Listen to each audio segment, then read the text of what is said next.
spiritual seekers. Today, let's think about the magic of emptiness. The magic of emptiness and how it can advance you, help your advancement on your spiritual journey. I'll tell you a crazy story about not emptiness. So, this is a crazy story. One of my language students told me many years ago. She said that her schedule is so tight that she doesn't have time for lunch and even doesn't have time to go to the toilet. So I thought it was a very crazy, extreme story. And later, many years later, this summer, I told this story to one of my coaching clients who had problems with integrating meditation into her busy schedule. And you know what? She said, I can relate to that. You know, this is a very, I thought it was a crazy story. And, but when I hear a person saying that, yeah, I can relate to that, then people think, what can come through this tight schedule? What spirituality can come through this? No, no spirituality will come through this.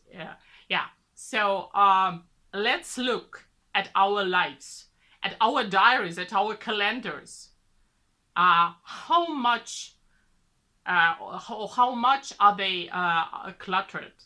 So let's unclutter the diaries, the lives, the minds, and leave some emptiness.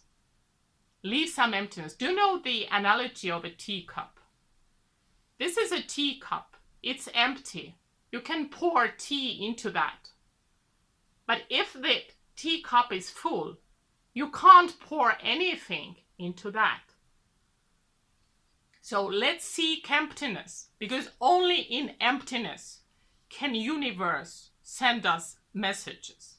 And only in emptiness are you able to discern these messages. You see? So emptiness. As a language student and a language teacher, I know this is true. This is a very unspiritual example, but it works too. Emptiness works even in very practical matters. So when you learn a language, you pump and pump and pump this knowledge into your head, vocabulary, grammar, listening, speaking, whatever. But then at one point you have to let go. You have to create emptiness so that your brain processes this information and something comes through. You see, it's the same with spirituality. You perform those rituals, you do these things, you do that things, but at one point you have to create emptiness so that the universe can come through. You see? So the empty cup is a very powerful tool, but we have to organize it, right? So let's unclutter our diaries, our minds, our lives, and let the universe come through. You know that crown chakra is the chakra which is activated not by a special sound, like, om and yum and lam and so on. This chakra is activated by silence, by emptiness. So spiritual seekers, this is a very powerful tool. Let's create emptiness.